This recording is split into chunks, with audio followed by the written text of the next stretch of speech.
Okay, Charlie. What do we got here?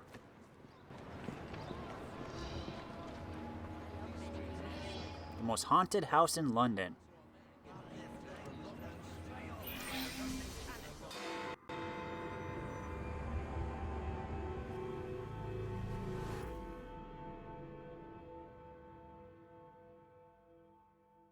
Well, Charlie, I suppose the Ghost Club holds some new horror for me today? As a matter of fact, yes.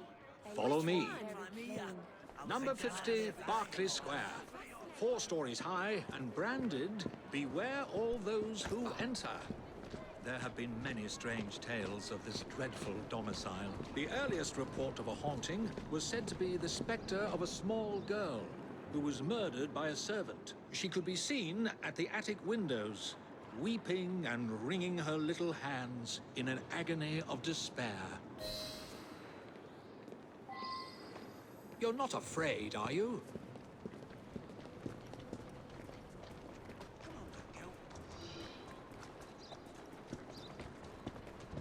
I'm eager. Another legend claims the attic is haunted by the spirit of a young woman who purportedly threw herself from the top floor windows to escape her abusive uncle. Her screaming ghost has reportedly been sighted hanging from the window ledge. This residence was briefly owned by a Mr. James Jasper, a choir master and an opium addict. His nephew Edward was betrothed to one of Mr. Jasper's pupils, the fair and delicate Rose. However, Edward disappeared under mysterious circumstances, followed by Jasper himself. Perhaps grief sent him back to the soothing arms of his narcotic mistress.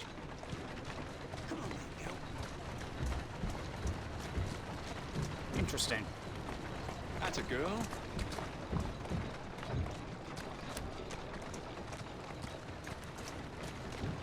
Let's go.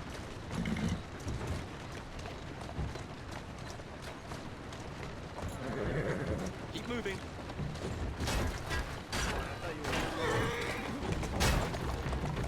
I need to get a little bit of destruction in. That's the way.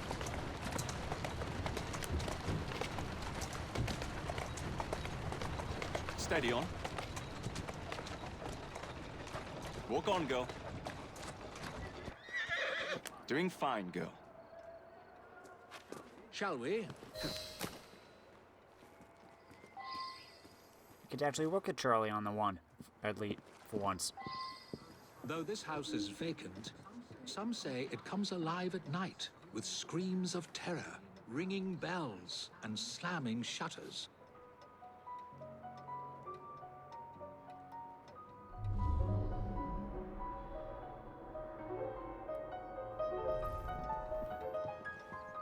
Who's playing the piano?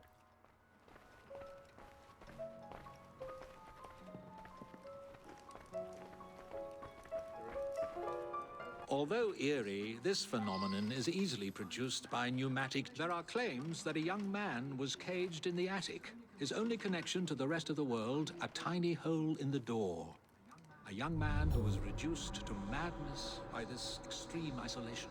The legends all seem to focus on one room in particular.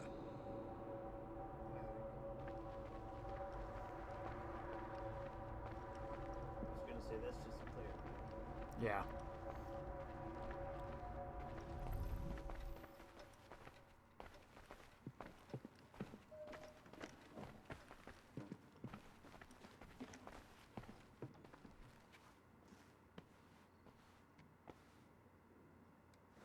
A sudden draft. Nothing more. Charles Dickens, the original paranormal investigator.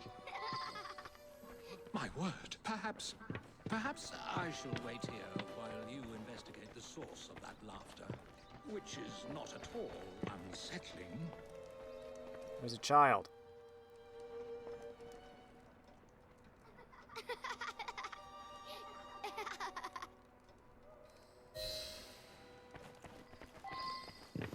Ah, Jacob. Oh, they split in 5. It's probably a group. It's a game of little miscreants. Urchins! How little rooks! How dare you!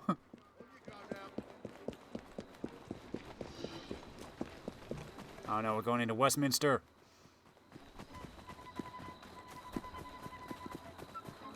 Get back here. Why does this kid sound so Got little legs. You shouldn't be faster.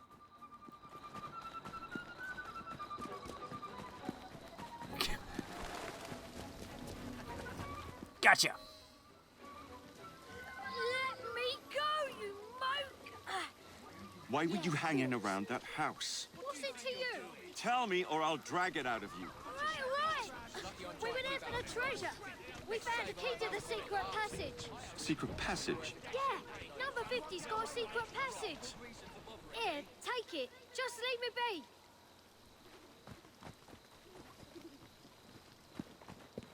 Okay then.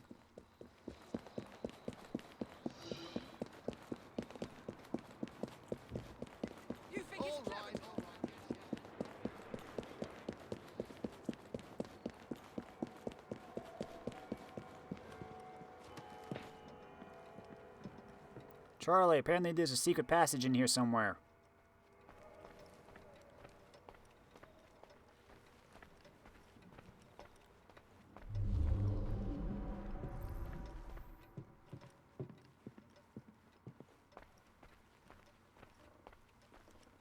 I've found a lock, but I haven't located the key. Lucky for you, I've got it. Here's the chest.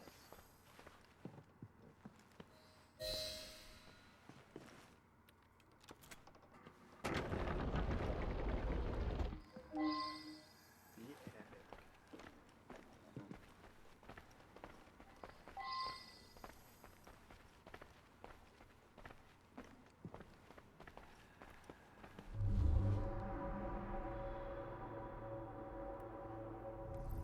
Ha! So this is how it works. How disappointingly dull.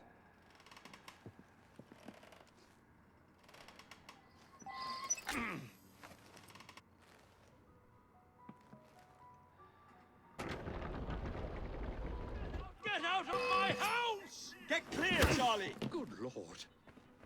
I did it in my mind! And I did it. Was no one whose love for Rosa came near to equaling mine. It should have been enough to keep my beloved nephew away. My poor Ned. Forgive. The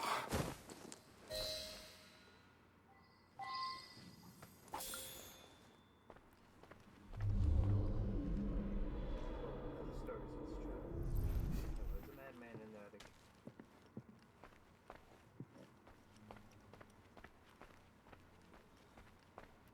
It's okay, Charlie. He's dead now.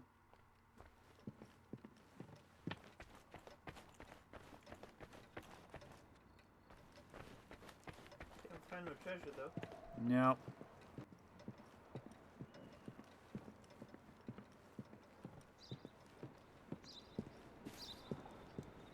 Alas, the myth has been discredited. There was no ghost in Berkeley Square, just a wretched soul, driven to murder and madness by guilt and intoxication. I think this is the makings of a rather fine novel. I wonder if I've got one left in me.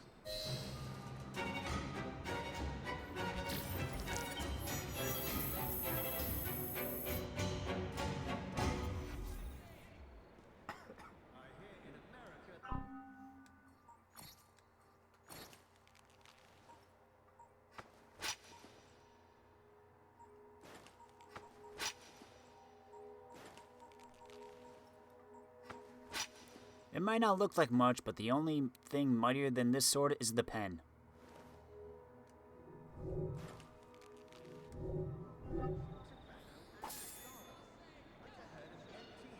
See you there, Charlie.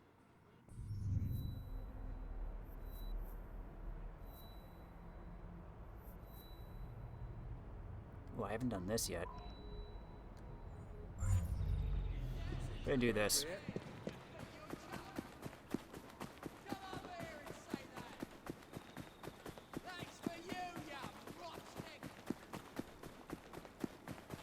Excuse me.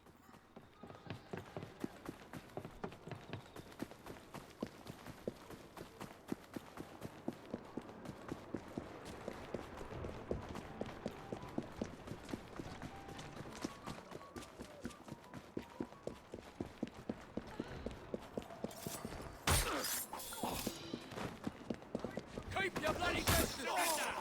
You can't escape! Yes I can. You're in my sights now, you bastard! I'll crush you!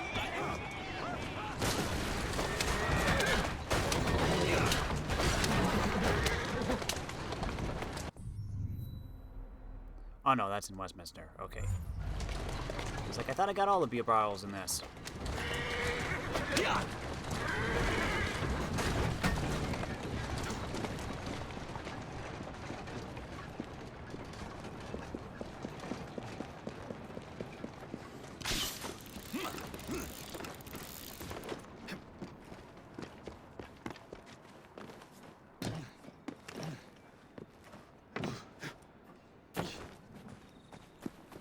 Time for a triathlon. You not fight better in all London! Glad to have you!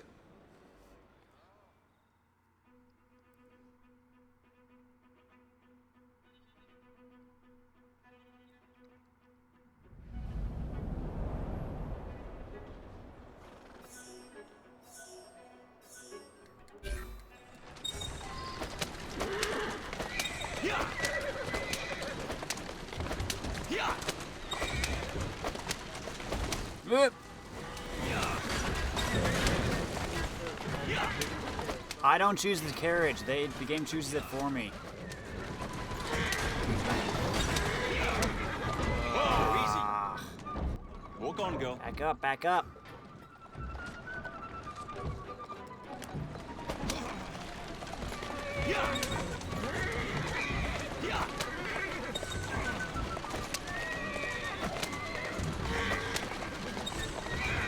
No! I didn't want to press that button. Well, I'm not going to finish this.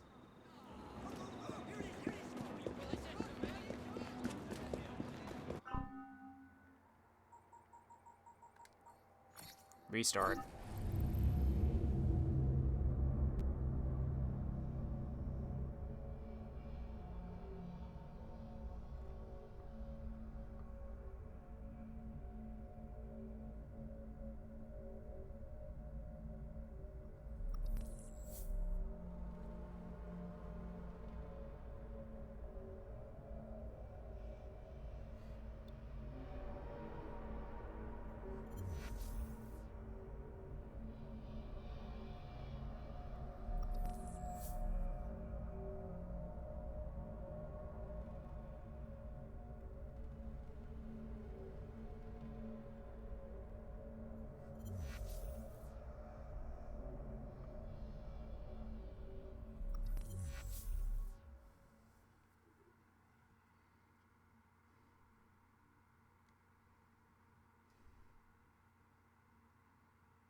Move.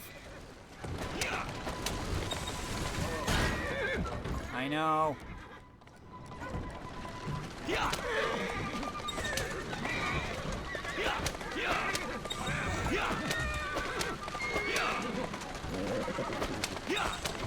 Easy does it.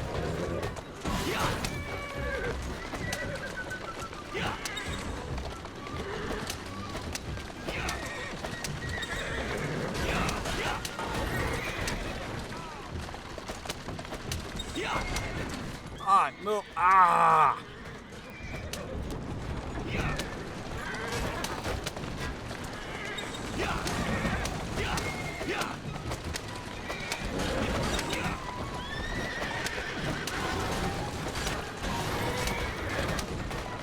Yeah, I gotta get here first. Oof. Oh, I just... Move it.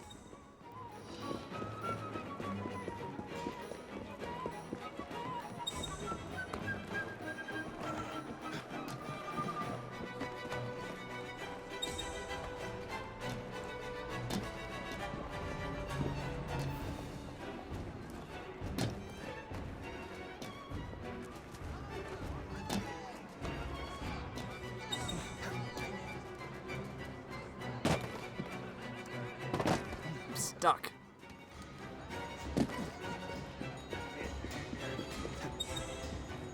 That's the way. Yeah!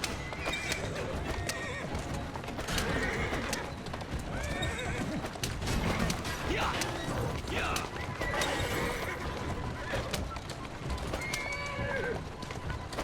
Yeah! Up. Yeah! Yeah! Yeah! Yeah!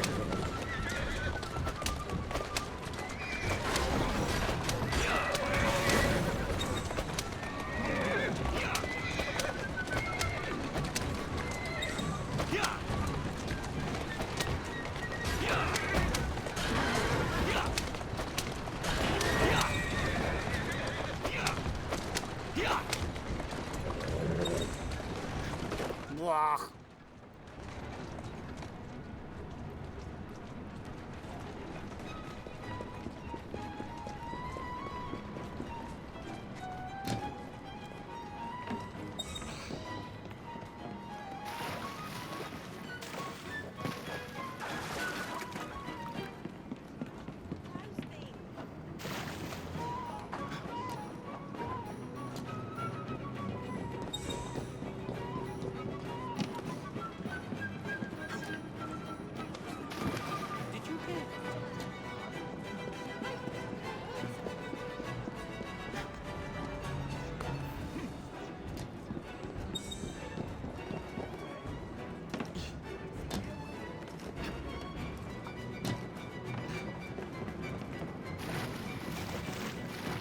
Good thing all these can hold my weight.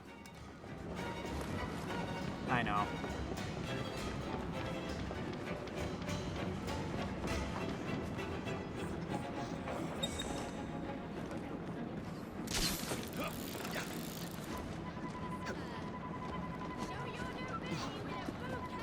Wow, half a minute to spare.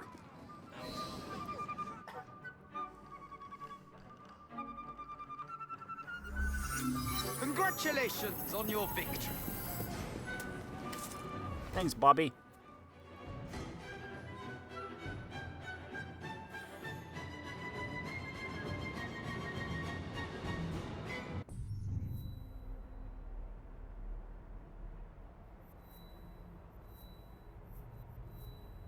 Hell's bells.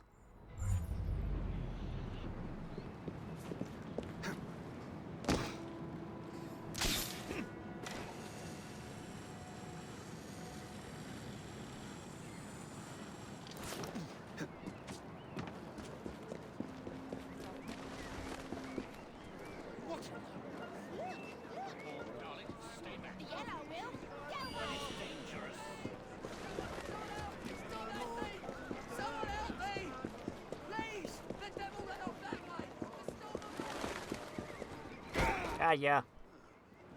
Say that again and I'll wash your mouth.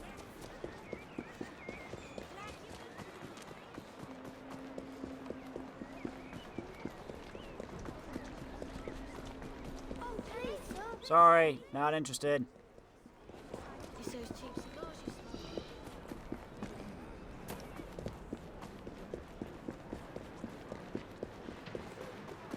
Come, look at my wares. There's something.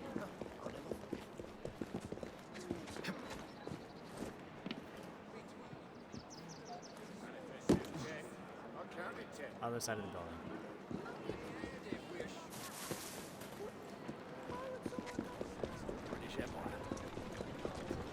Everything you've ever wanted, right here. Okay, Charlie. What do we got this time?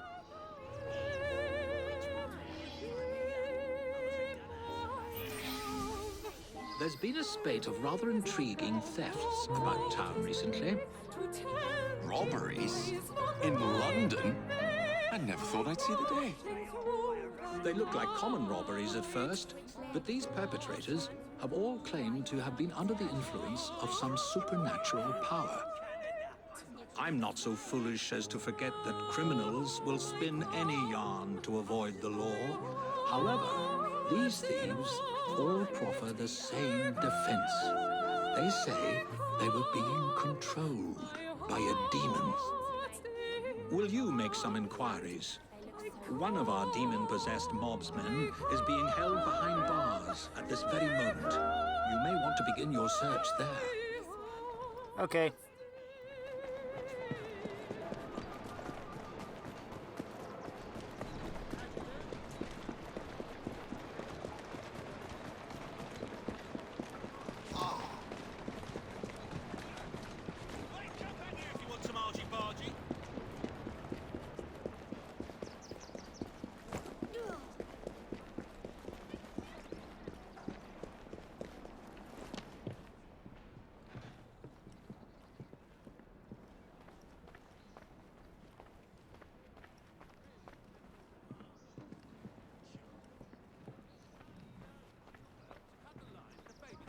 What's that you said? That's not to say you both have bad names. We're proud of our But names. they're good English names.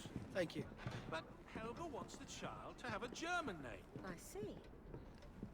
It's really as simple as that. Where's the... Oh, staircase is that way. No, she's not there anymore. Congratulations.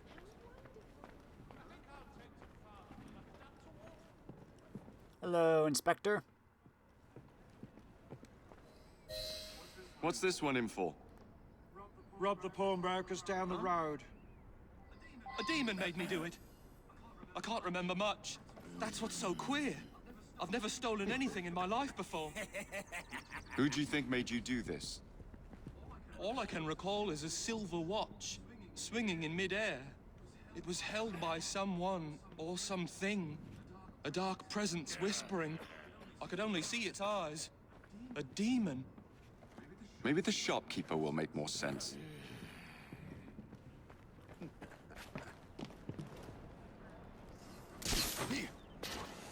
To the shop.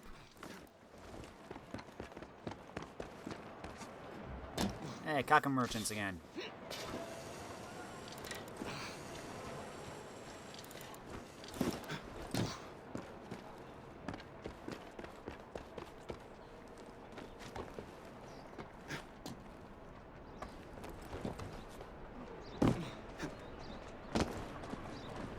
Just gonna borrow this.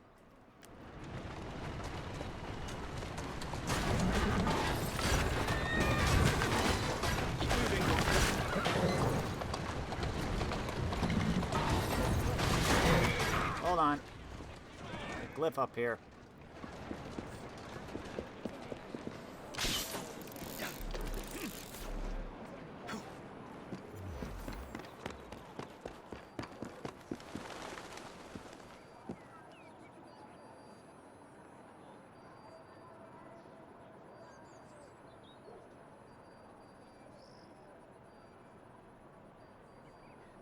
There it is.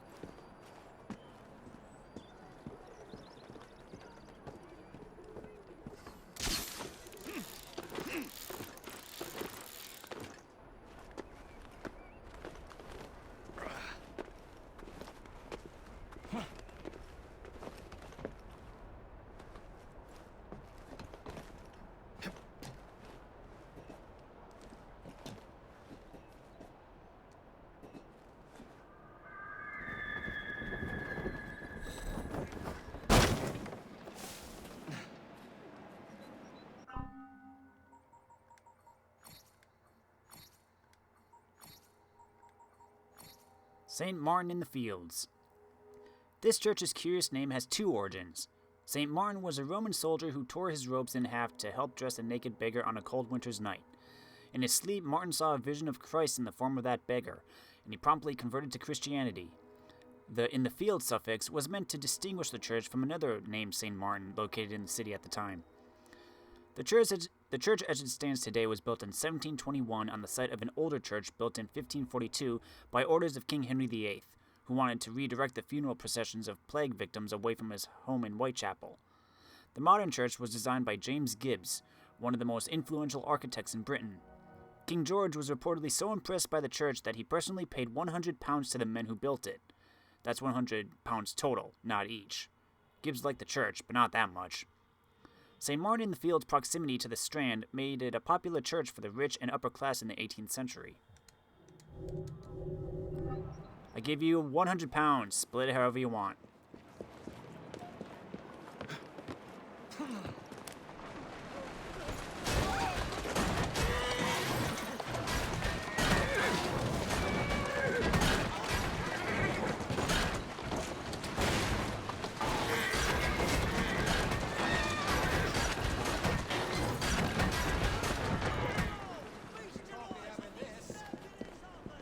Oh, that's just about fine.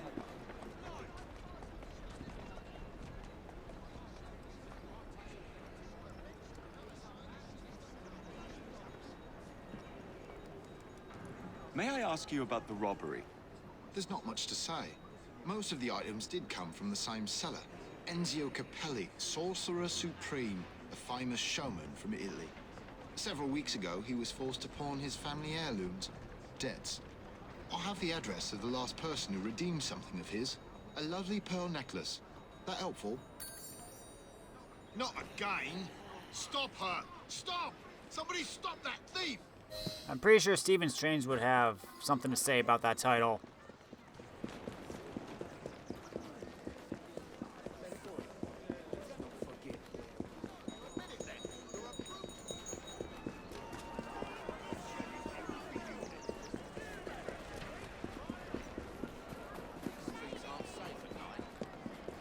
And you're quick in that dress.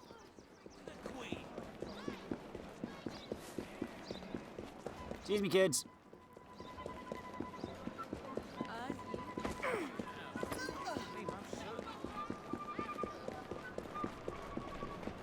Oh, I had you.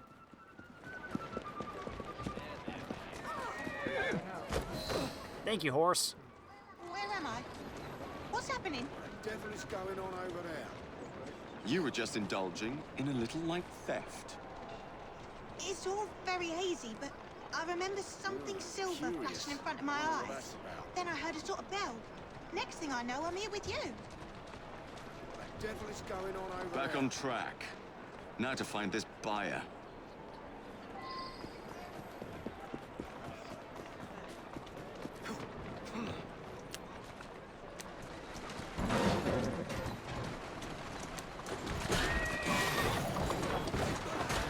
Let's go.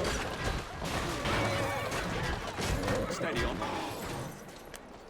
Let's not be so hasty this time.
we going exactly?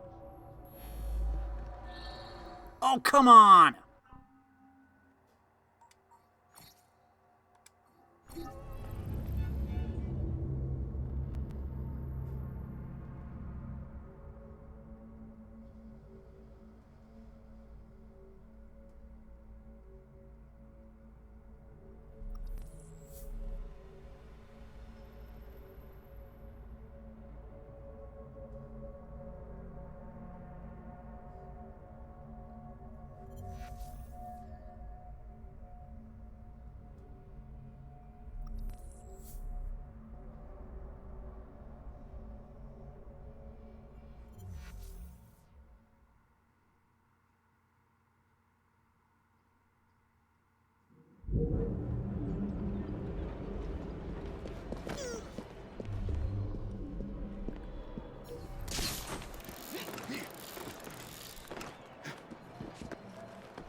He's coming, don't worry.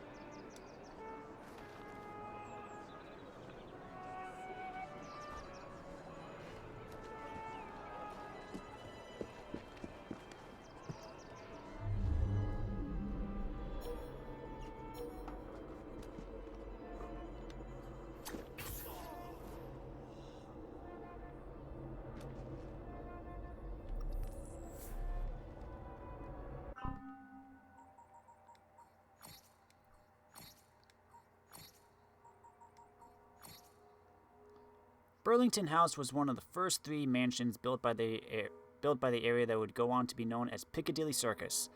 Construction began in 1665, designed and paid for by Sir John Denham, the poet and Surveyor General of Works. Denham would sell the property 2 years later before the house was completed. The largest factors leading to Denham selling the property was the passing of his wife and his own failing health. Some remnants of Denham's original building can still be seen in the current structure. The property, which became known as Burlington House when the Earl of Burlington purchased it from Denham, changed hands over the ensuing years until the British government acquired it in 1854.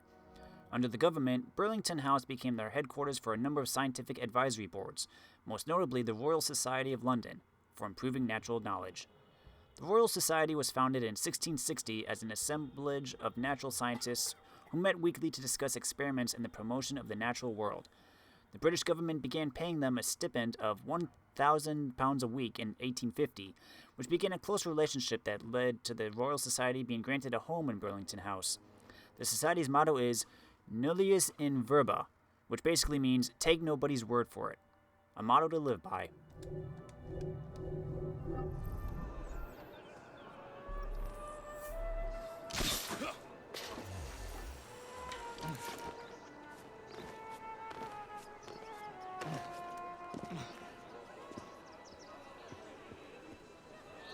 Oh, come on!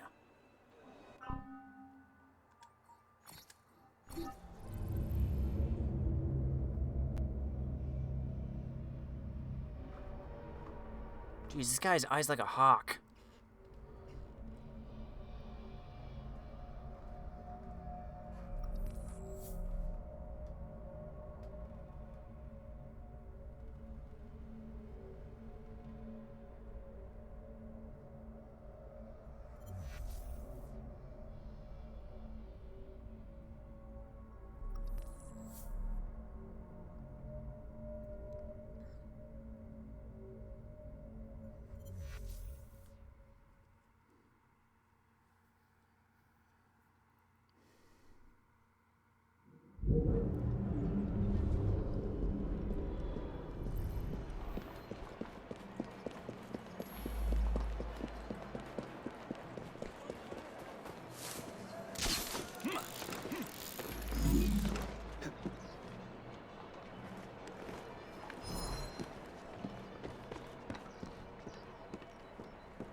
Something is going on. 7.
I don't like the look of him.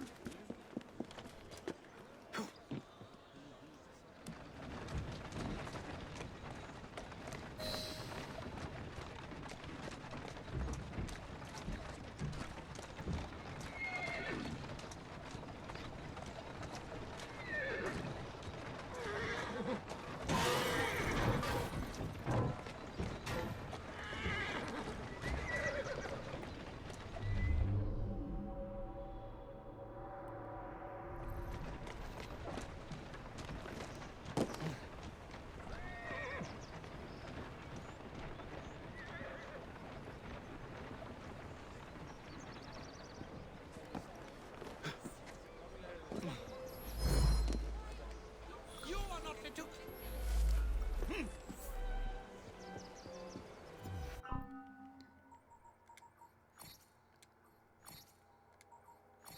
Royal correspondence between Queen Victoria and various people, December 19th, 1867, from General Grey.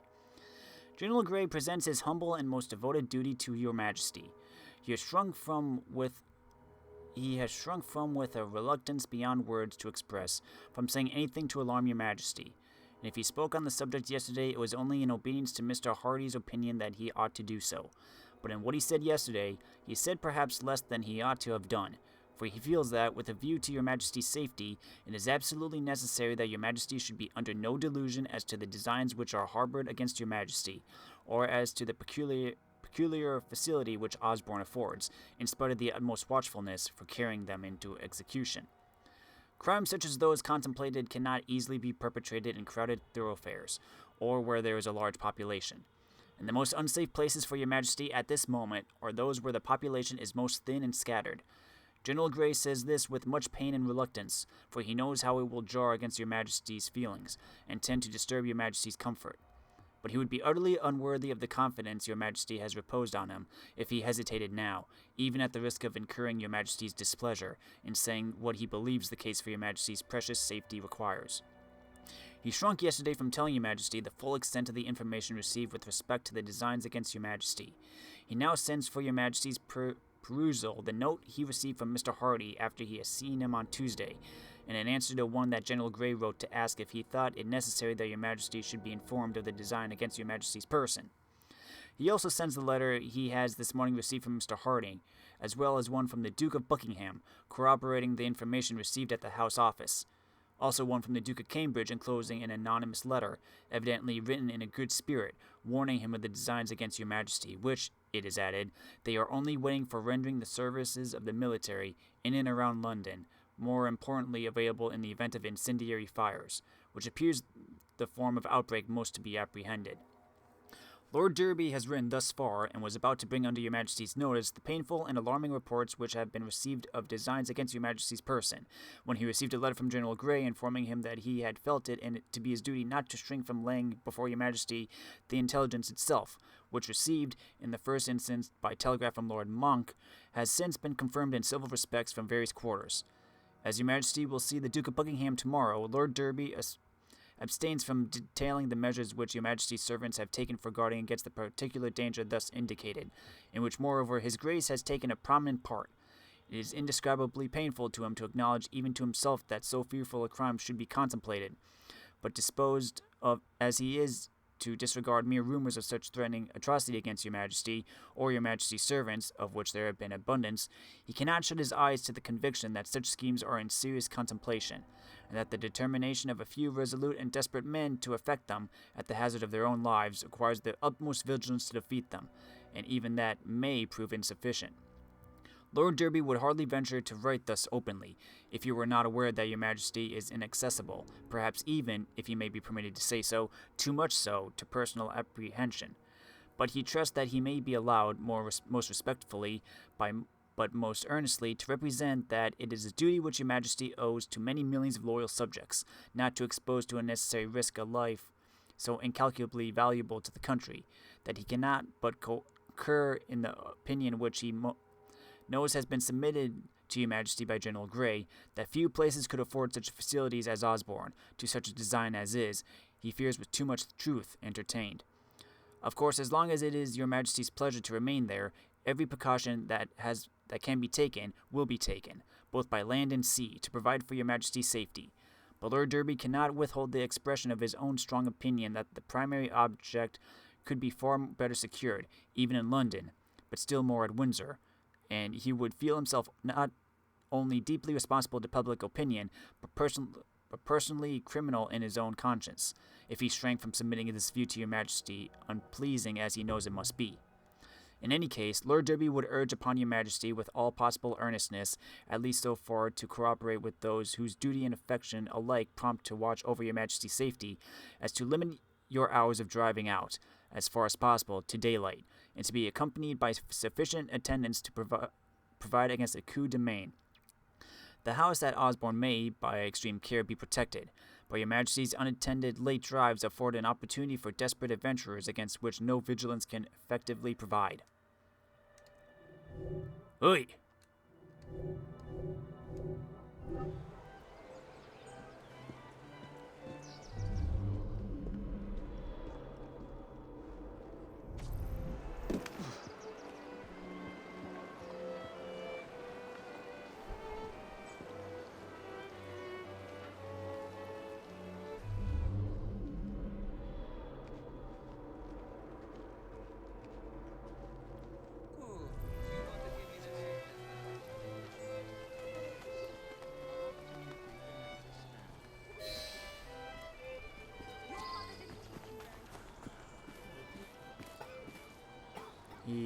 That's him right there.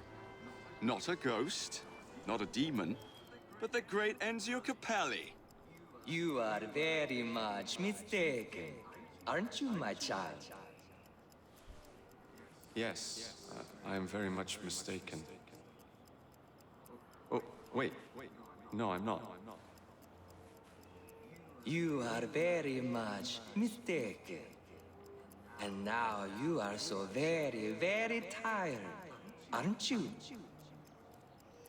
Yes, I'm very, very tired. Now, you're going to do a little job of work for me, aren't you?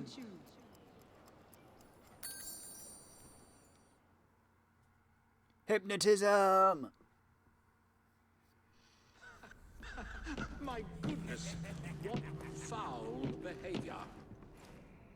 What's going on? Where the devil am I? You've been arrested for theft. How very intriguing. I don't remember a damn thing. Let's get you out of here. I've pulled a few strings, and they won't prosecute on account of your losing your mind. Be free, little chicken.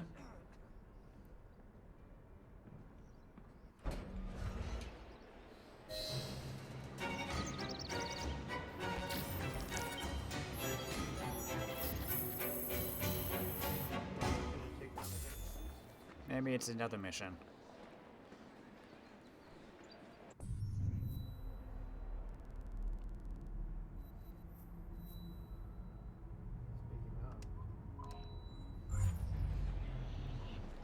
Let's go see. Meet you there, Charlie. Why am I going this way?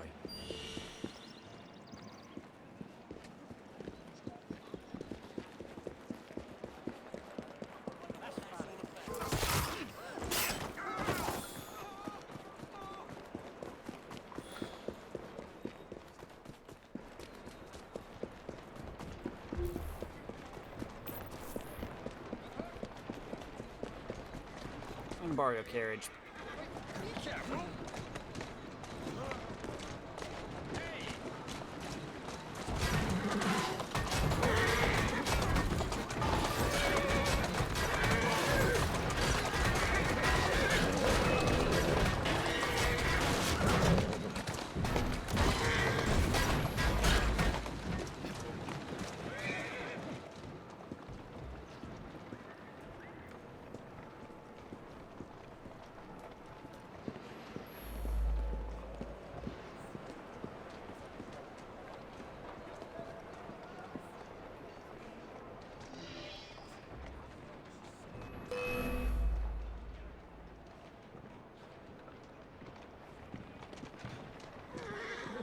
Hello.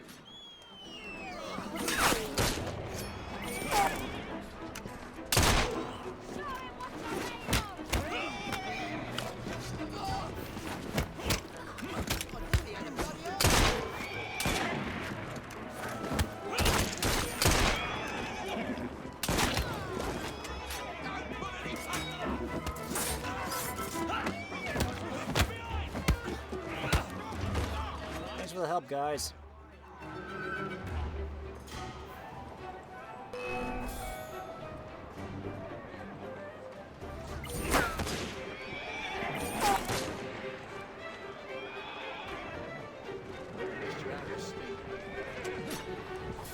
Get him.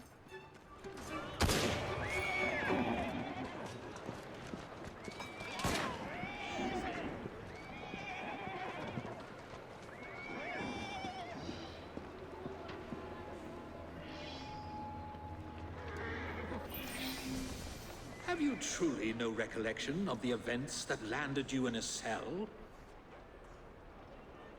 I remember what the other victims remember. A silver watch, the sound of a bell, and a sort of shadow. A glint of silver and a tolling bell. I must say, you look very tired. Yes. I am so very, very tired. Now you're going to do a little job of work for me, aren't you? Now I'm going to do a little job of work for you. You've cost me a bit of money, mate. So I think it's only fair that you replenish my coffers with donations from the good people of London. You will steal money for me, won't you? Yes, I will steal money for you.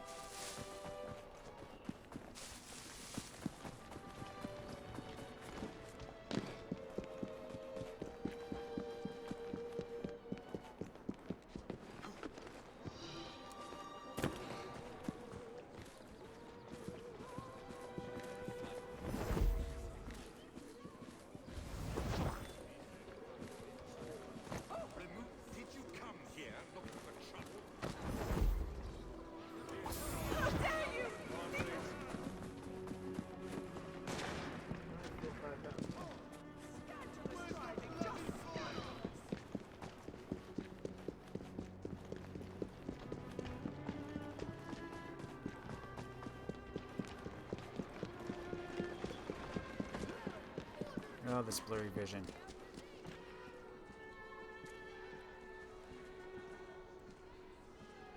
That belonged to you, doesn't it? Help! Thief!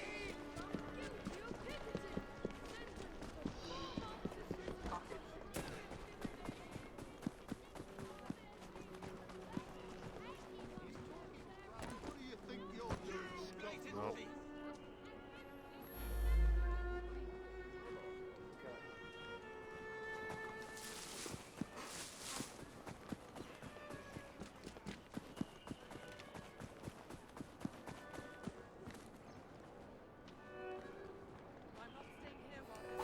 Oi! Get away from me, you dodger! You made me steal what? 25 pounds or whatever? That's chump change. You knew better than that.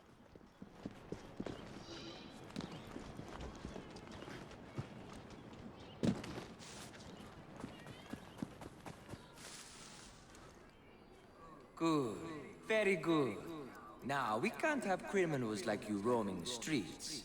You will surrender to the police, won't you? Yes. I will surrender to the police. Oh, and when you do, you're going to do a silly little dance for them.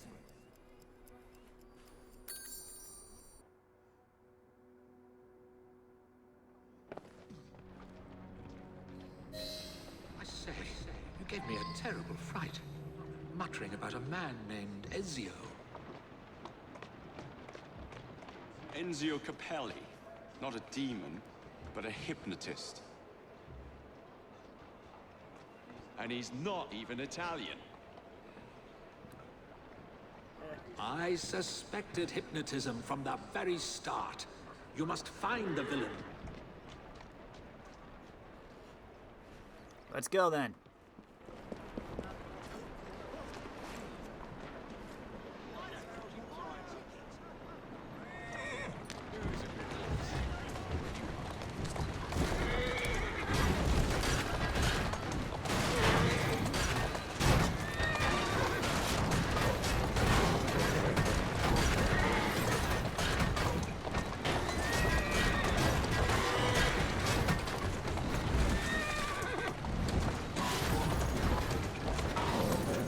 I just leapt up.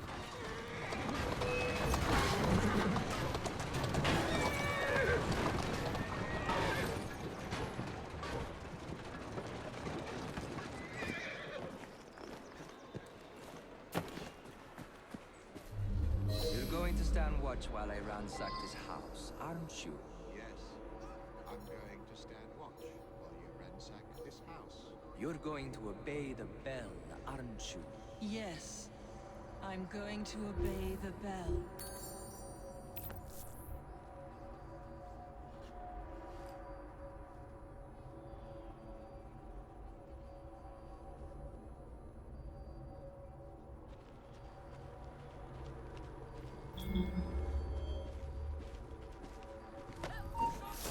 Ah, dang it.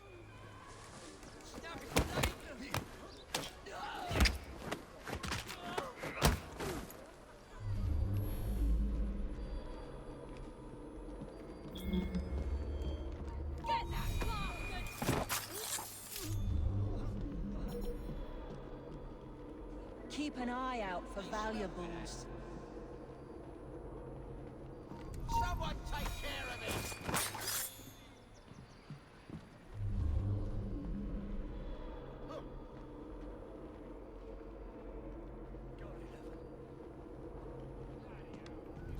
What was that noise? Go take a look.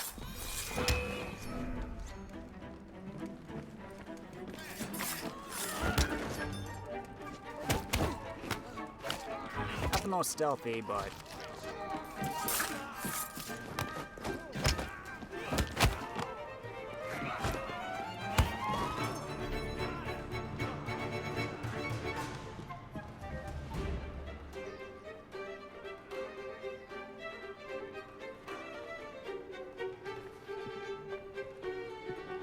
Hey, Enzio. Get your hands off me! I admit it! I'm not Italian! It was just for my act! Nobody wanted to see a British hypnotist! Oh, shut up. I'll give you anything you want! I want you to shut your mouth. Do you know a Dr. John Elliotson? Never heard of the man! Did you really think mesmerism would work? How dare you! I'm a hypnotist!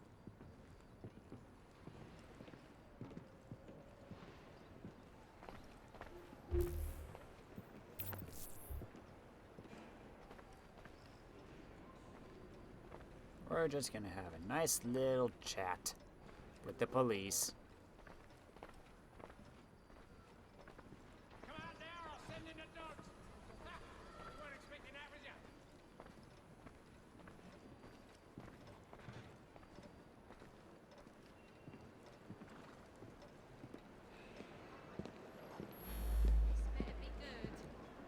Get in. My body doesn't bend that way! Steady on.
Excuse me.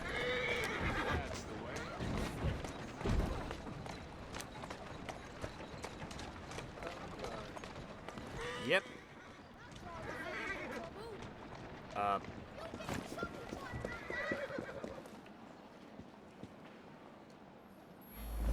Not again! Come on.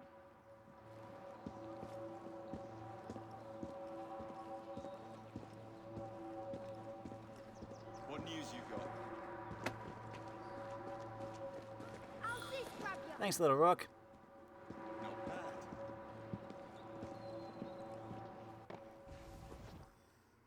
Time to confess and free the people under your silly spell.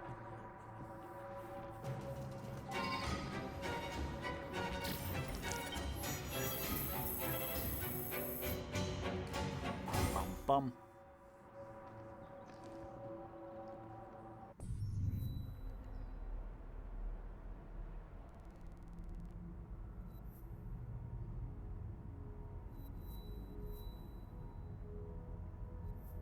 Jacob has a mission way down there. Dickens. Spring Heel Jack Belt is one of the best belts from Jacob. This is the last.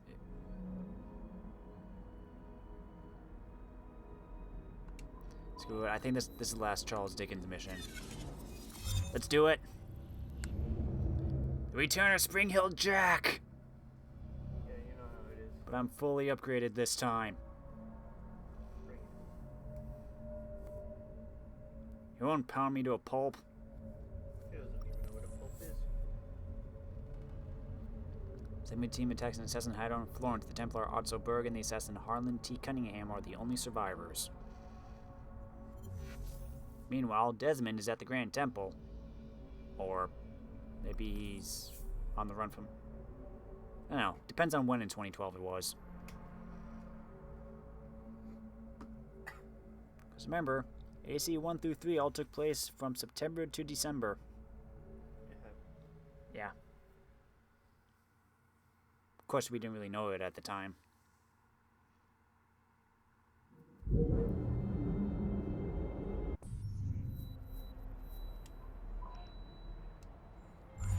Dickens!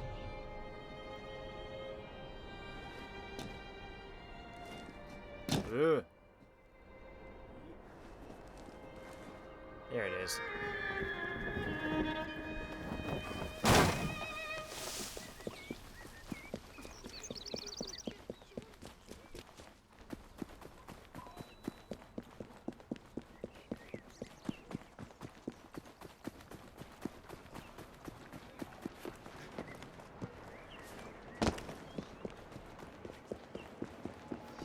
It's kind of funny how Evie was the one that was all for this, and yet I have Jacob doing all the missions.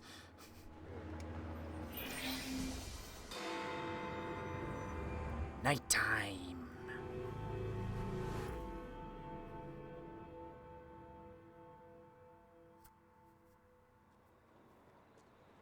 Thank goodness you're here. Impossible as it may sound, Spring-Heeled Jack has returned. We need to do something before the unthinkable happens. I thought we'd already dealt with this nonsense. There may be more to this than we originally thought. Oh no, I had Evie do the first Spring-Heeled Jack, so... Jacob gets to take revenge. Where are we going, Charlie? Get away from me, you monster! You there! Stop what you're doing! You'll have to do better than that!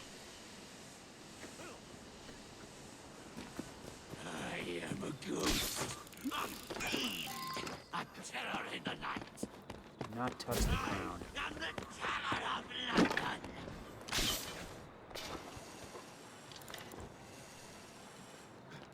Ah!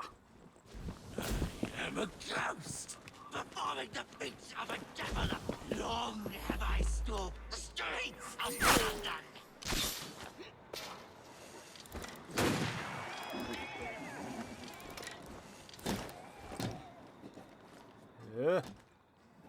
No one is safe from my beastly claws.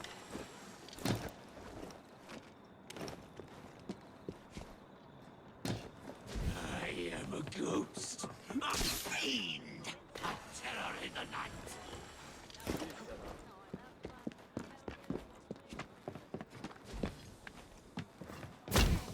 Oh, hello.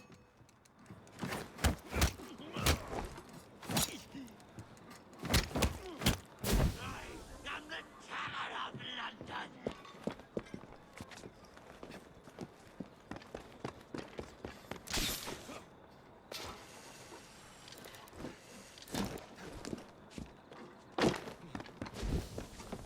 I am a ghost, performing the feats of a devil upon the earth. What are you doing?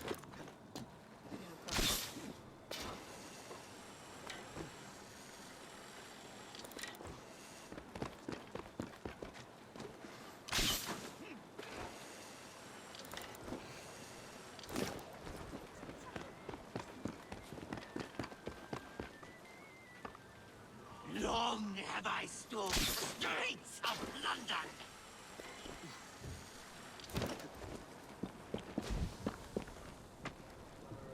I know, but I don't know if that counts as ground.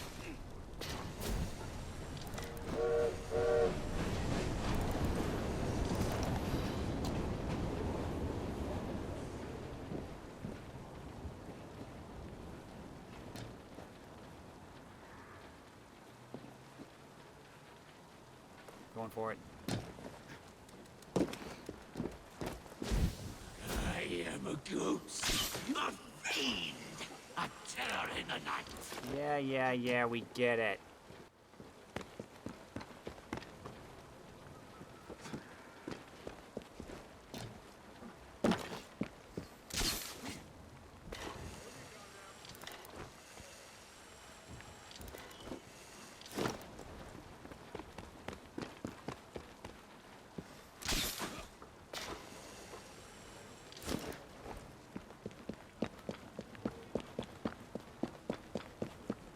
I am a ghost, Oh, what camera angles?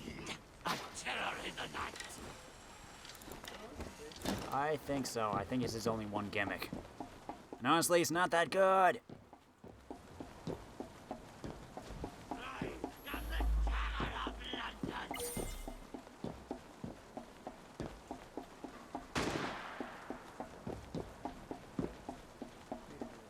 I'm trying to go around so that he doesn't see me.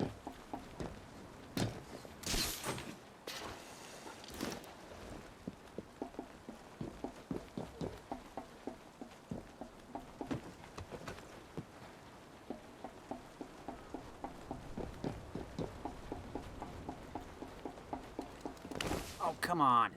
What the heck was that?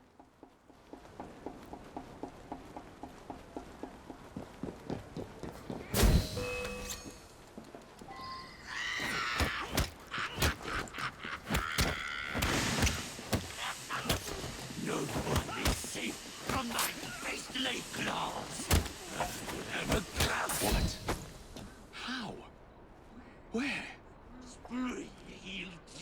will never die!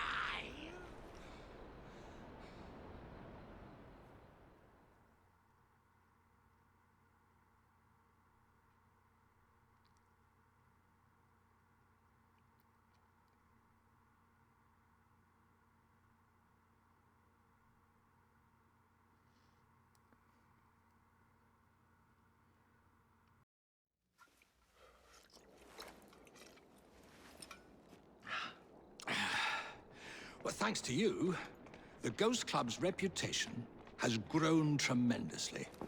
We are a beacon of reason in a world beguiled by superstition.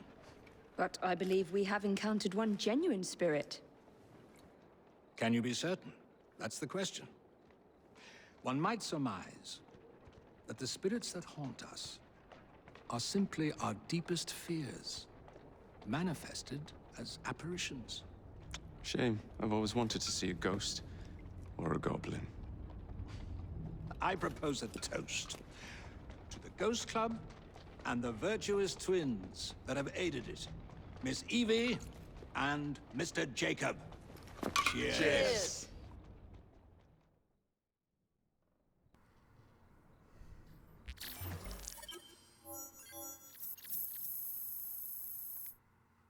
To the Ghost Club.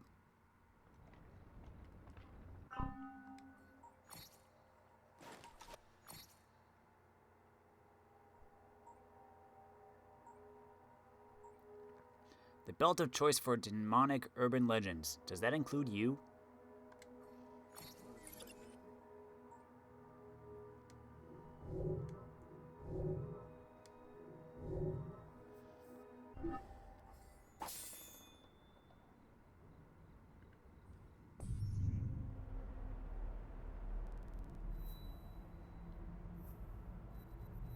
Well, now that that's done,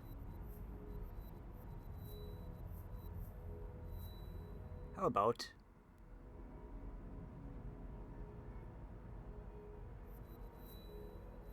Dickens?